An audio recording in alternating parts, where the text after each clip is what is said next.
Hello friends, आप सभी का स्वागत है आपके अपने YouTube channel Shri Shiv online classes के ऑनलाइन पोर्टल पर। मैं सुनील कुमार, इलेक्ट्रिकल डिपार्टमेंट से। तो बच्चों, पिछली 2 क्लास में हमने डिस्कस किया था रेजिस्टेंस के बारे में। उससे पहले मैंने बताया था कि आपके रेजिस्टेंस, इंडक्टेंस और कैपेसिटेंस जो होते हैं वो क्या होते हैं, पैसिव एलिमेंट होते हैं। ठीक है, कौन से एलिमेंट होते हैं? Passive element. पैसिव एलिमेंट मतलब जो कि पावर को गेन करते हैं, अपने पास कंज्यूम करते हैं। ठीक है, वो होते हैं पैसिव एलिमेंट। तो सबसे पहले हमने पढ़ा था आर, प्रतिरोध। उसके बारे में संपूर्ण जानकारी हमने पिछली 2 क्लास में डिस्कशन किया था या हमने चर्चा की थी। अब उसके बाद है हमारा इंडक्टर। ठीक है, आज की इस क्लास में हम जानेंगे इंडक्टर किस प्रकार कार्य करता है, किस प्रकार उसका बिहेव है, क्या उसकी कैरेक्टरिस्टिक या विशेषताएं। ठीक है, उसे किस प्रकार हम सर्किट में लगाते हैं, किस प्रकार सर्किट के सीरीज और पैरेलल कनेक्शन उसके बनाते हैं। तो जो चीज़ें हमने रेजिस्टेंस बेस पे सीखी थी, अब चेंज होगा इंडक्टर पे। ठीक है, तो बच्चों आप ध्यानपूर्वक इंडक्टर के बारे में देखें। आज का हमारा टॉपिक कौन सा है? इंडक्टर। क्या है? इंडक्टर। प्रेरित्र, हिंदी में इसे क्या बोला जाता है? प्रेरित्र। ठीक है जी। अब सबसे पहले तो इंडक्टर को बनाते कैसे हैं? ठीक है, इंडक्टर को कैसे इसका निर्माण किया जाता है? जब कोई आप एक सीधी वायर लेते हो, अगर सीधी वायर है किस चीज़ की? कॉपर की, तो वह एज ए कंडक्टर है। क्या है? कंडक्टर। ठीक है, क्या है? कंडक्टर। आप धीरे धीरे उसकी सीधे वायर को ऐसे ऐसे टर्न दे दो। क्या दे दी? टर्न दे दी, मतलब स्प्रिंग के आकार का उसे, उसकी लेंथ को कम कर दिया, स्प्रिंग के अनुसार बढ़ा दिया। ठीक है, अब जो यहाँ से लेके यहाँ तक जो बनेगा, ये क्या कहलाता है? इंडक्टर। ये हमारा क्या कहलाता है? इंडक्टर कहलाएगा। देखो, हमने कुछ वायर थी, उस वायर को क्या किया? टर्न दी। धीरे धीरे अगर टर्न देके एक स्प्रिंग के आकार का बना देते हैं तो हम उसको क्या बोलते हैं? इंडक्टर। अब इस इंडक्टर में, और ये जो आपकी पहले ये वायर थी इस लेंथ की, ये क्या थी? लेंथ है। ये क्या आपकी वायर है। ठीक है, इसमें और इसकी प्रॉपर्टीज में अब काफ़ी फर्क आ गया। फर्क आने का मतलब ये है, पहले ये वायर थी आपका प्रतिरोध की तरह काम कर रही थी, लेकिन अब ये इंडक्टर बन गया। ठीक है, अब इसके गुण चेंज होंगे। ठीक है ना, देख सकते हो कैसे चेंज गुण होंगे, उनके हम डिस्कस करेंगे। आपको सबसे पहले मैं बता रहा हूँ इंडक्टर कैसे बनाते हैं। इंडक्टर कैसे बनाते हैं, ठीक है, आगे देखें। तो ये हमारा क्या बन गया जी? इंडक्टर बन गया। ठीक है, अब हम इसे क्या बोलते हैं? इंडक्टर। अगर ये एक है ऐसा, यहाँ से लेके यहाँ तक एक है, तो हम इसे इंडक्टर बोल रहे हैं। एक टर्न दे दिया, इंडक्टर हो गया। अब इंडक्टर को छोटा रूप क्या है जी? कॉइल। क्या होती है? कॉइल। ठीक है, कॉइल भी इसे आप बोल सकते हो। ठीक है, एक कॉइल है आपकी। ठीक है, कौन सी है? एक कॉइल। एक कॉइल का मतलब ये है, छोटे छोटे इंडक्टर जोड़ के क्या बनाई जाती है? आपकी कॉइल बनाई जाती है। अब देखो, मैंने काफ़ी इंडक्टर एक साथ जोड़ देता हूँ तो क्या हो जाएगी आपकी कॉइल। कॉइलों को जोड़ के आपकी क्या बनाई जाती है? वाइंडिंग। वाइंडिंग नाम तो सबने सुना होगा। कॉइलों को जोड़ के क्या बनाई जाती है? वाइंडिंग। वाइंडिंग आप कहाँ करते हो? जितनी भी अपनी मोटरें हैं, जनरेटर है, सीलिंग फैन है, ठीक है, कूलर की मोटर है, सभी जितनी भी हमारी मोटर हैं वो किस किस बेस पे आधारित है? वाइंडिंग। ठीक है, तो वाइंडिंग का निर्माण कहाँ से हुआ? इंडक्टर से वाइंडिंग का निर्माण हुआ था। चलिए बच्चों, आगे डिस्कस करते हैं। अब इंडक्टर के क्या प्रॉपर्टीज हैं? जिस प्रकार करंट के रास्ते में रुकावट डालता था प्रतिरोध, तो इंडक्टर क्या करेगा? ठीक है, हम देखते हैं इंडक्टर। क्या देखते हैं? इंडक्टर। इंडक्टर की परिभाषा अगर लिखनी है आपको, या कुछ पूछे परिभाषा कैसी होगी, तो सर्वप्रथम हमने पढ़ा था रेजिस्टेंस। रेजिस्टेंस क्या था? किसी पदार्थ का वह गुण जिसके द्वारा वह करंट के मार्ग में बाधा उत्पन्न करे। करंट के मार्ग में बाधा उत्पन्न करे, ये क्या करता है जी? करंट के परिवर्तन में रुकावट डालता है।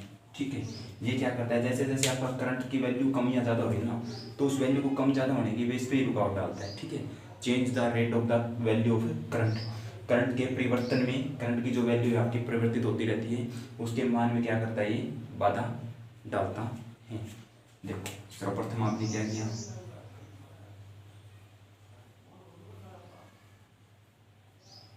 ये इंडक्टर बना दिया। ठीक है, हमने क्या किया, इसको यहाँ पे सप्लाई दे दी, कौन सी सप्लाई, एसी सप्लाई दे दी। ठीक है, एसी सप्लाई के साथ जोड़ दिया।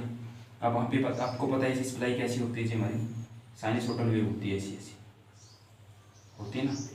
इसकी वैल्यू ये, यहाँ पे कुछ वैल्यू जीरो है, उसके बाद मैक्सिमम, उसके बाद जीरो, उसके बाद मैक्सिमम, उसके बाद जीरो। तो सेम पोजीशन यहाँ होगी, तो कुछ ना कुछ करंट फ्लो करेगा जी। ठीक है, और जब ये कॉइल आप बना देते हो, पहले बता देता हूँ, जब ये आप कॉइल बना देते हो तो इसका जो आर है ना, आर क्या होता है, कम, और जो इंडक्टर है इसका गुण आ जाता है एक इंडक्टेंस, क्या आ जाता है, इंडक्टेंस, इंडक्टेंस। ठीक है, तो इंडक्टेंस का गुण आ जाता है जी। ठीक है, आर क्या है और इंडक्टेंस का क्या होगा, फिर ज़्यादा होगा। फिर यहाँ से देखो आपका करंट गया इस कॉइल में गया सबसे पहले, इस पर। अब जब तक यहाँ पहुँचा तब तक करंट इसी कम चाहिए था। ठीक है, लेकिन जैसे जैसे आगे जाएगा तो करंट की मात्रा बढ़ती जाएगी, 1 2 3 एम्पीयर ऐसे। ठीक है, तो जो ये वैल्यू में चेंज हो रहा है, इस चेंज के परिवर्तन में क्या करता है, ये रुकावटें डालता है। 1 से 2, 2 से 3, 3 से कम आना या फिर कम आना या फिर ज़्यादा जाना। ठीक है, उसमें क्या करता है, ये रुकावटें डालता है। ठीक है जी, उसके बाद आगे देखो,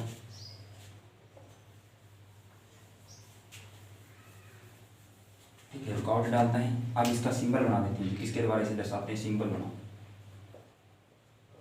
सिंबल इसका यही है, आपने कॉइल बनाई थी, इस प्रकार इसे हम सर्किट में दर्शाते हैं। अगर कई सर्किट में लगाना हो तो इस प्रकार आप सर्किट में इसे लगाते हो। दर्शाते हैं किसके द्वारा, जिसे एल के द्वारा दर्शाते हैं। किसके द्वारा, एल के द्वारा दर्शाया जाता है। इंडक्टेंस अगर आपको कहीं लिखा है तो एल के द्वारा दर्शाया जाता है। अब इसकी इकाई होती है, क्या होती है इसकी इकाई, यूनिट। इकाई क्या होती है इसकी, हेनरी। क्या होती है, हेनरी। जैसे प्रतिरोध को हम ओम में पढ़ रहे थे, आर से दर्शा रहे थे, सिंबल उसका कुछ अलग था, ये पढ़े थे। ये सब चीज़ें यहाँ डिस्कस कर रही हैं। ठीक है, किस में दर्शाए जाते हैं, हेनरी में। अब हेनरी क्यों नाम रखा जी इसका, 19वीं शताब्दी में अमेरिकी साइंटिस्ट, कौन से साइंटिस्ट, अमेरिकी साइंटिस्ट, कौन, जोसेफ हेनरी। कौन थे, जोसेफ हेनरी से इसके बारे में जानकारी दी थी। कौन था जानकारी देने वाला, जोसेफ हेनरी। अमेरिकी का एक वैज्ञानिक जोसेफ हेनरी, जिन्होंने सर्वप्रथम इंडक्टर के बारे में बताया था। क्या बताया था, इंडक्टर के बारे में उसने बताया था। ठीक है, तो उस वैज्ञानिक को सम्मान देने के लिए भी, उस वैज्ञानिक को सम्मान देने के लिए इकाई क्या रख दी, हेनरी रख दी। क्यों रख दी, क्योंकि उस वैज्ञानिक का सम्मान भी करना होता है ना। कोई भी चीज़ अगर किसी चीज़ कोई व्यक्ति निकाल के देता है तो उसको सम्मानित किया जाता है। तो इसको सम्मानित करने के लिए इसकी इकाई क्या रख दी गई, हेनरी रख दी गई। ठीक है, अब इंडक्टर हो गया, पता चल गया आपको। अब आगे देखो इसका क्या कार्य है।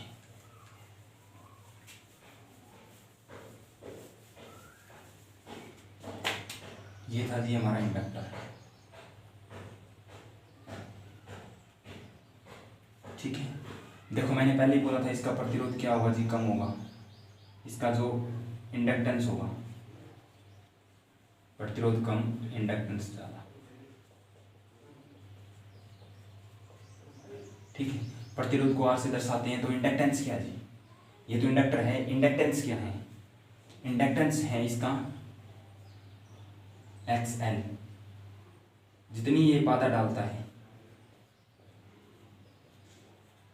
जितनी बाधा डालता है किसके रास्ते में, करंट के मार्ग में, करंट के मार्ग में। इंडक्टर का वह गुण, इंडक्टर का वह गुण जिसके द्वारा वह करंट के रास्ते में रुकावट डालता हो। कॉइल जितना भी प्रभाव अपना छोड़ रही है, मतलब करंट के रास्ते में बाधा उत्पन्न कर रही है, उसको हम क्या बोल रहे हैं, इंडक्टर।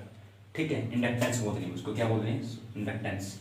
ठीक है, अब इंडक्टेंस को किसके द्वारा दर्शाते हैं, XL के द्वारा इंडक्टेंस को दर्शाया जाता है। इंडक्टेंस को किसके द्वारा दर्शाया जाता है? एक्स एल के द्वारा। अब आपको इंडक्टेंस अगर निकालनी है तो आप किस प्रकार निकालोगे? एक्सएल बराबर होता है 2 पाई एफ एल, ठीक है, या फिर ओमेगा एल, ठीक है, 2 पाई एफ एल या फिर ओमेगा एल, 2 पाई एफ एल या फिर ओमेगा। ये दो का दो फिक्स है, ये पाई की वैल्यू फिक्स है। एफ होता है जी फ्रीक्वेंसी, एल होता है जी आपकी इंडक्टर की, जो हेनरी में आपको दी होती है,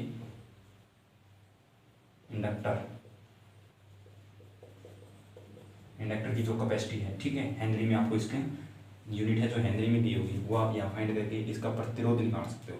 भाई कितनी बाधा उत्पन्न कर रहा है ये, ठीक है, कितनी बाधा उत्पन्न कर रहा है निकाल सकते हो ना। भाई जितनी बाधा प्रतिरोध लगा रहा था वो हमें डायरेक्ट पता था, लेकिन इसके लिए आपको क्या करनी है? फ्रीक्वेंसी के समानुपाती है, ठीक है। अब इसकी जो वैल्यू है ना, एक्सएल डायरेक्टली प्रोपोर्शनल फ्रीक्वेंसी होता है। किसी सर्किट में सेम इंडक्टर की लेंथ की इंडक्टर है, मतलब इतनी लंबाई है, 50 फ्रीक्वेंसी पे लगाई हो और दोबारा उसको 100 पे लगाई हो फ्रीक्वेंसी अगर हाइस्ट कर दोगे तो आपका एक्सएल का कोण है जो क्या हो जाएगा? इंक्रीज हो जाएगा।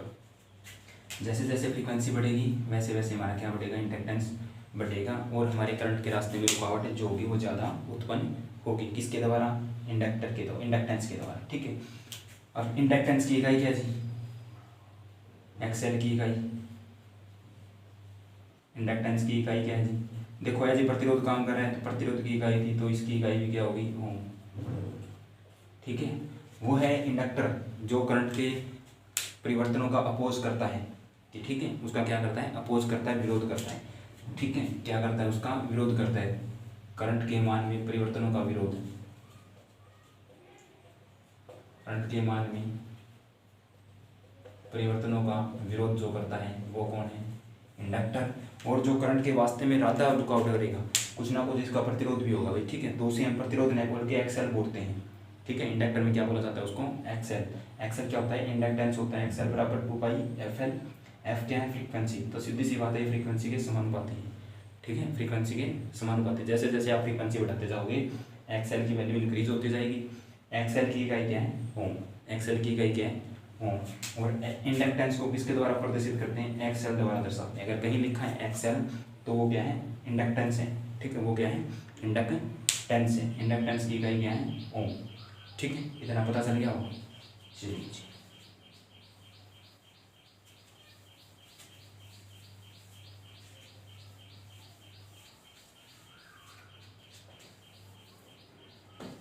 अब आगे देखो जी, ये हमारा क्या था? इंडक्टर था,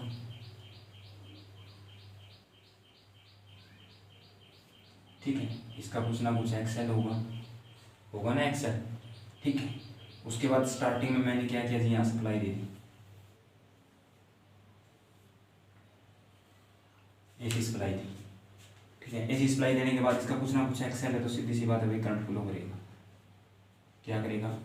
करंट फ्लो करेगा, ठीक है। अगर करंट फ्लो करता है तो सर्वप्रथम करंट इस मार्ग में जाएगा, ऐसे ऐसे ऐसे ऐसे घूमेगा ना धीरे धीरे। स्टार्टिंग में यहाँ से चला, उसके बाद यहाँ, उसके बाद यहाँ, ऐसे ऐसे घूमेगा। तो ये जो काम मैंने पीछे बताया था, करंट का अपोज करना या फिर एक्सएल के द्वारा जो इसका प्रतिरोध है वो करंट को रुकावट डालना, वो कार्य कर चुका है, ठीक है। अब आपको देखना ये करता क्या है, ठीक है।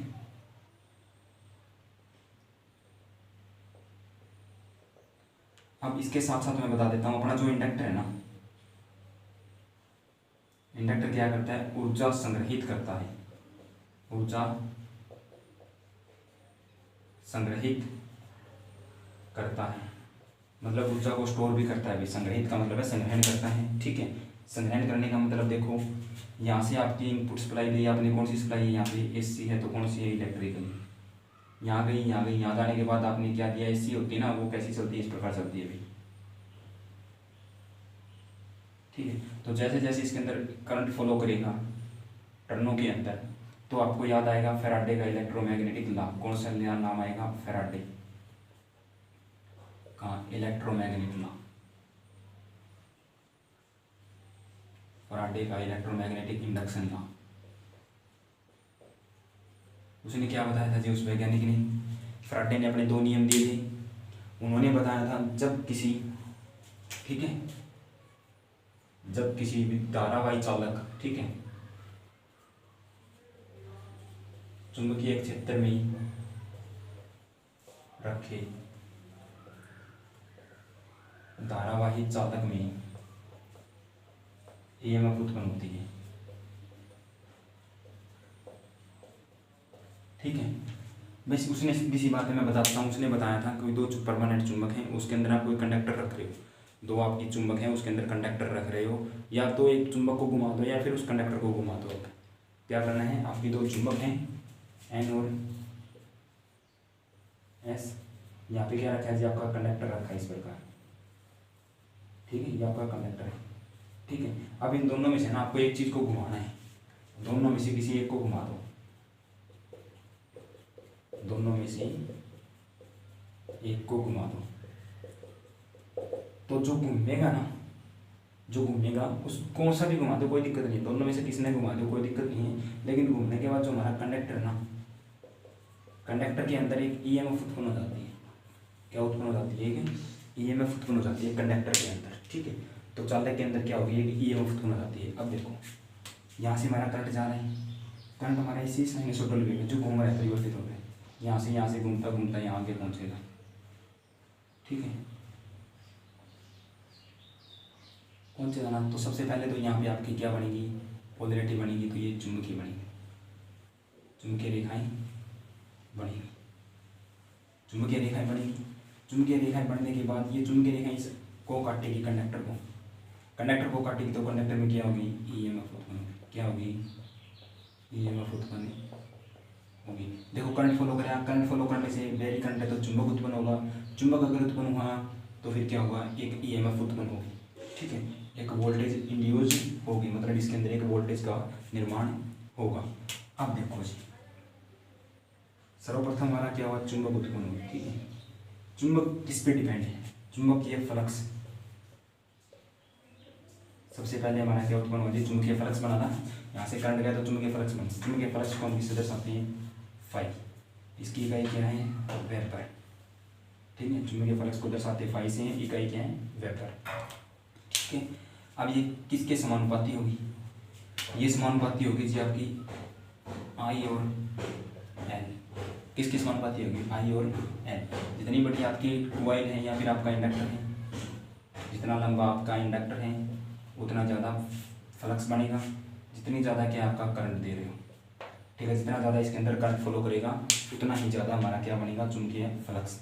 डायरेक्टली आप बोल सकते हो फाई बराबर है आई इंटू एल। अगर फाई डायरेक्टली समानुपाती पूछी जाए तो किसकी होगी, आई की। अगर फाई पूछी जाए समानुपाती तो किसकी होगी, आई की, ठीक है। अगर पूछी जाए फाई बराबर तो किसकी होगी, आई और एल, ठीक है। फाई बराबर होगा आई और एल। एल क्या प्रदर्शित कर रहे हैं, इंडक्टर, और आई क्या प्रदर्शित कर रहा है, आपका करंट। एक सेकंड रुकिए अभी, ठीक है। तो ये इतना आपका वर्क कर रहा है। अब यहाँ से आपने पढ़ दिया इतना सब कुछ, ठीक है। इतना पढ़ने के बाद आपको पता चल गया हमारा जो फ्लक्स है वो किस प्रकार कार्य कर रहा है, या किस प्रकार हमारा उत्पन्न हो रहा है। फ्लक्स ऐसे ऐसे हमारा उत्पन्न हो गया, ठीक है। उसके बाद देखो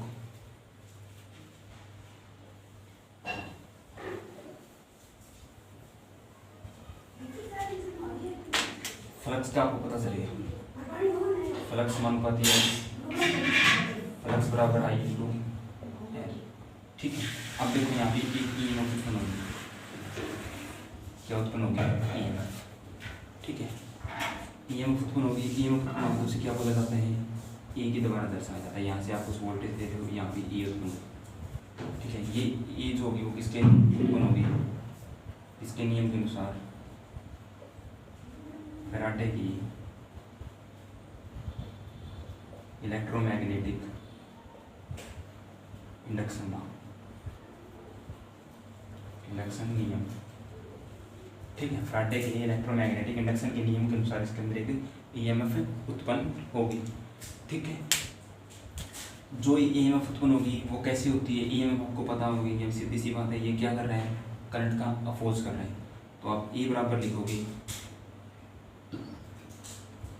D phi by D T, ठीक है। फ्लक्स वेरी कर रहा है ना, और कितने टाइम तक अपना फ्लक्स चल रहा है, ठीक है। दूसरी बात किस पे डिपेंड होगा, कितने आपके टर्न है, ठीक है ना।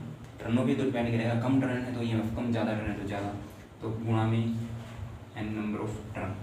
एन क्या दर्शा रहे आपके टर्न, ठीक है। एन क्या दर्शा रहे आपके टर्न दर्शा रही हैं, ठीक है। यहाँ से आपको ये चीज़ें पता चलेगी, D phi by D T, ठीक है। ईएमएफ क्या होती है, एन के समानुपाती होती है, ठीक है। एन लिख लो, या फिर अगर लिखना है एन तो एन लिख सकते हो आप, ठीक है, क्योंकि एन भी तो इसकी लेंथ को दर्शाएगा, इंडक्टर की कितनी लंबाई होगी वो, या फिर एन टर्न से। दूसरा आप इस प्रकार लिख सकते हो, D phi by D T into N. अब देखो जी, जो यहाँ से ईएमएफ उत्पन्न होगी ना, जो यहाँ से ईएमएफ उत्पन्न होती है वो किसका काम करेगी, वो किस नियम के साथ चलेगी, वो चलेगी आपकी लेंथ के नियम के अनुसार, लेंथ के नियम के अनुसार चलेगी। उसकी दिशा क्या होगी, लेंथ के नियमानुसार उसकी दिशा होगी। कैसी, स्टार्टिंग में जो आपने वोल्टेज दिया, दी गई वोल्टेज के विपरीत होगी, दी गई वोल्टेज के विपरीत। विपरीत का मतलब है जो जिसको पैदा करता है वह उसी का विरोध करता है। ये नियम किसने दिया था, लेंज ने दिया था जी। क्या बताया था उसने, लेंज का नियम कौन सा है, मैं आपको बताता हूँ। मैं लेंज का नियम, लेंज का नियम था कि जो जिसको पैदा करता है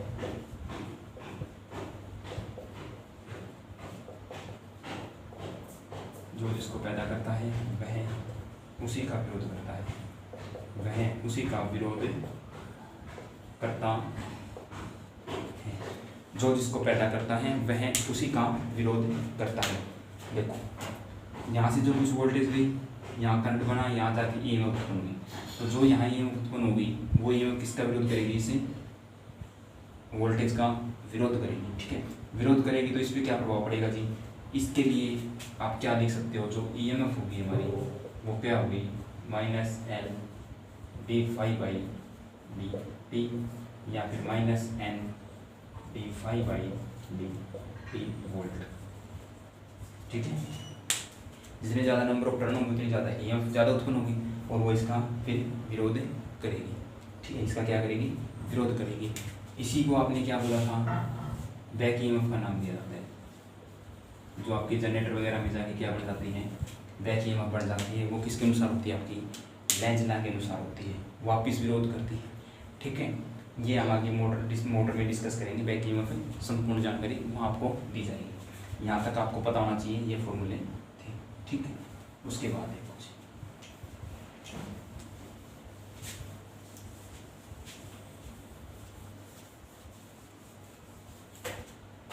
उसके बाद बताते हैं जी आपको, ठीक है। उसके बाद ये था हमारा इंडक्टर।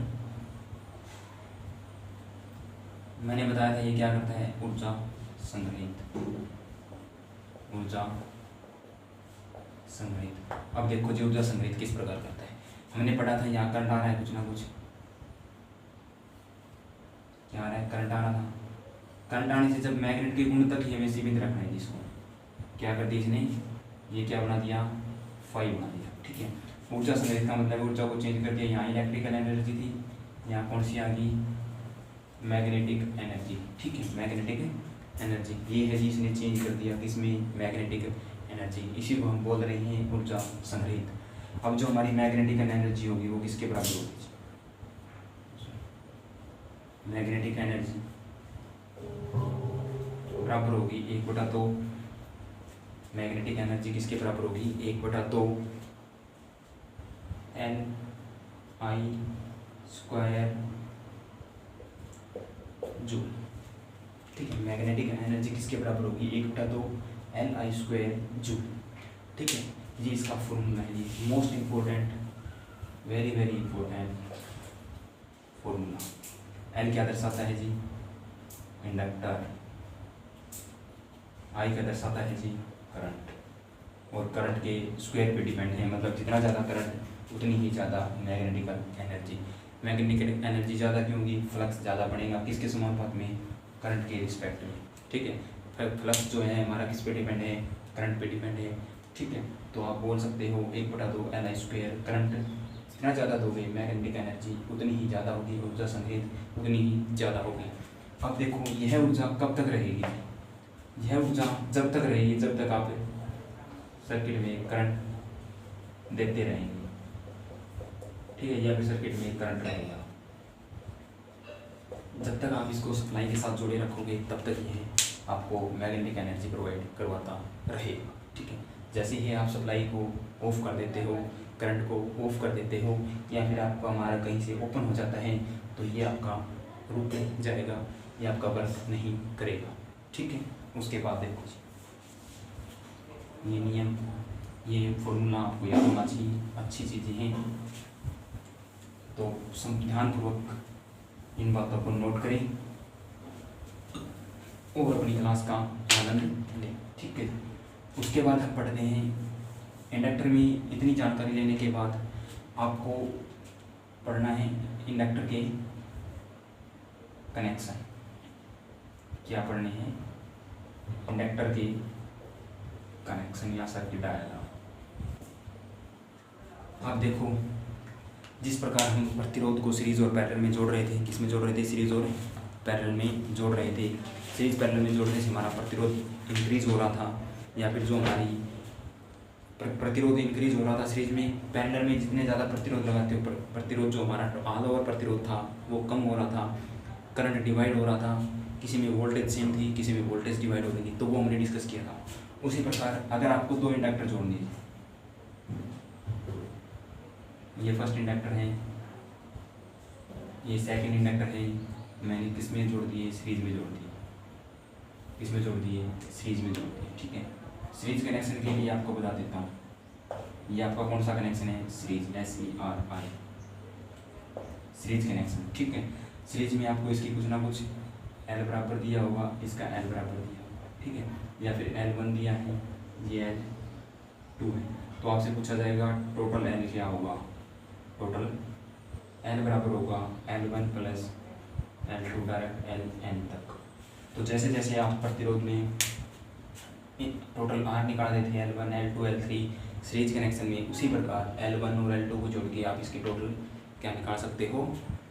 हेनरी में आपकी इसकी वैल्यू निकाल सकते हो, टोटल इंडक्टर निकाल सकते हो, ठीक है। उसके बाद टोटल वोल्टेज अगर आपको निकालनी है तो वोल्टेज हमारी क्या होती है? यहाँ कुछ ना कुछ वोल्टेज इसके पास मिलेगी, यहाँ से कुछ ना कुछ वोल्टेज इसके पास मिलेगी, ठीक है। तो टोटल भी हमारी जो होगी क्या होगी? टोटल V वोल्टेज जो हमारी होगी V1 प्लस V2 होगी। जो यहाँ से वोल्टेज गई, कुछ ड्रॉप यहाँ होगी, कुछ ड्रॉप यहाँ होगी। अगर दोनों को हम जोड़ देते हैं तो हमारा V1 और V2 आ जाएगा। मतलब कि सीरीज में वोल्टेज डिवाइड होगी एज ए रेजिस्टेंस के ला के अनुसार। जैसा रेजिस्टेंस में हमने पढ़ा था वैसा ही इसमें भी हो रहा है, ठीक है। तो जो रेजिस्टेंस में हमने पढ़ा था, टोटल रेजिस्टेंस निकालते थे R1 R2, L1 और L2 होगा। इंडक्टर के केस में टोटल वोल्टेज हम पढ़ रहे थे V1 V2, सेम होगा V1 और V2, ठीक है। उसके बाद हम बता देते हैं पैरेलल कनेक्शन। चलो इसको साफ कर देता हूँ पहले।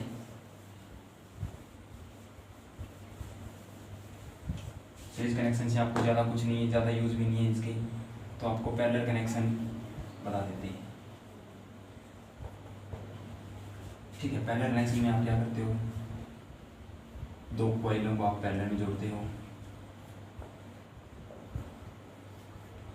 सेम प्रोसीजर, वोल्टेज समान रहेगी। क्या रहेगी? वोल्टेज समान रहेगी दोनों के पास। वोल्टेज क्या रहेगी आपकी जी? समान रहेगी। ये हमारा L1 है, ये हमारा L2 है। अगर आपको निकालना है टोटल L क्या होगा? ठीक है, तो होगा 1/1/L1 plus 1/L2 plus 1/L3। अगर आप इसको लिखते हो 1/L1/LT, LT का मतलब है टोटल, तो आप इसे लिख सकते हो 1/L1 plus 1/L2 plus 1/L3, ठीक है। आप ऐसे निकाल सकते हो। Same concept as a resistance based, ठीक है। इसमें वोल्टेज समान रहती है तो क्या होगा? करंट डिवाइड होगा, विभाजित होगा। करंट क्या होगा? विभाजित होगा। यहाँ पे आपका जो करंट है वो क्या होगा? विभाजित होगा, ठीक है। L1 और L2 ये थे इसके पैरेलल कनेक्शन जो हमने डिस्कस किए, ठीक है। अब आपने देखा होगा कोयलों का समूह कहाँ होता है, कैसे होता है, क्या काम करते हैं। आप इसके यूज़ देखते होंगे, यूज़ पढ़ो इसको, एक दो यूज़ बता देता हूँ आपका। नॉर्मली यूज़ कहाँ होता है, चौक में इसका नॉर्मली यूज़ होता है। कहाँ यूज़ होता है, चौक में। चौक क्या काम करती है जी, अचानक से परिवर्तनों को रोक देती है और हमारी हाई वोल्टेज के लिए काम करती है। जैसे आप फ्लोरेसेंट ट्यूब के साथ चौक का प्रयोग करते हो, तो उसमें क्या होता है, इंडक्टर होता है, और इंडक्टर के अंदर अचानक से जो ईएमएफ उत्पन्न होती है वो वैल्यू बढ़ा दी जाती है, ठीक है। तो चौक में इसका प्रयोग होता है। दूसरी बात, पावर फैक्टर को लैगिंग करने के लिए, पावर फैक्टर को लैगिंग करने के लिए भी इसका प्रयोग होता है। अगर आपको लैगिंग पावर फैक्टर करना है, क्या करना है, लैगिंग पावर फैक्टर, तो आप क्या करो, इंडक्टर लगा दो। इसमें हमेशा ही दूसरी बात भी मैं बता देता हूँ, ठीक है। प्योर रजिस्टिव अगर सर्किट है आपका, रजिस्टिव का मतलब है प्योर रजिस्टर अगर लगा है, तो उसमें आपका जो पावर फैक्टर होगा वो होगा 1 या यूनिटी जिसे आप बोलते हो, ठीक है। उसके बाद क्या है, आपका इंडक्टिव सर्किट है, इंडक्टर लगा है, तो उसमें क्या होगा, इंडक्टिव सर्किट में आपका पावर फैक्टर क्या करेगा, लैगिंग करेगा, ठीक है, लैगिंग करेगा। उसके बाद आपका कैपेसिटिव सर्किट है, क्या है, कैपेसिटिव सर्किट, कैपेसिटिव सर्किट में आपका क्या करेगा, पावर फैक्टर लीडिंग करेगा, ठीक है। पावर फैक्टर याद कर लो, पावर फैक्टर में मैं स्पेशली एक वीडियो, एक क्लास लेके आऊँगा, उसमें हम डिस्कस करेंगे यूनिटी क्या होता है, लैगिंग क्या होता है, लीडिंग क्या होता है, ठीक है। तब तक आप याद रखो, प्योर रजिस्टिव में यूनिटी, इंडक्टर में लैगिंग, कैपेसिटिव में लीडिंग, ठीक है। पावर फैक्टर की हमेशा वैल्यू होती है 0 से 1 के बीच में, 0 से 1 के बीच में इसकी वैल्यू होती है। 0 से छोटा नहीं हो सकता, 1 से बड़ा नहीं हो सकता, लेकिन वैल्यू जो होगी दोनों साइड होगी, ठीक है। इसका मीटर होता है, मीटर की पहचान होती है कोस डेल्टा, उसके अंदर लिखा होता है, क्या लिखा होता है उसके अंदर, कोस डेल्टा, बीच में 0, इस साइड 1, इस साइड 1 होगा, यहाँ पे आपका पॉइंटर होगा, ये आपका क्या है, पॉइंटर, ये आपको क्या दर्शाएगा, ठीक है, क्या दर्शाएगा, आपका पावर फैक्टर। चलिए बच्चों, आज की क्लास में हमने इंडक्टर के बारे में जाना, किस प्रकार वर्क करता है और कैसे ये आपका नेचर दिखाता है अपनी। वीडियो अच्छी लगी होगी, अगर वीडियो अच्छी लगी है तो वीडियो को लाइक, चैनल को शेयर और सब्सक्राइब कर दियो, ठीक है। Okay, thank you, have a nice day.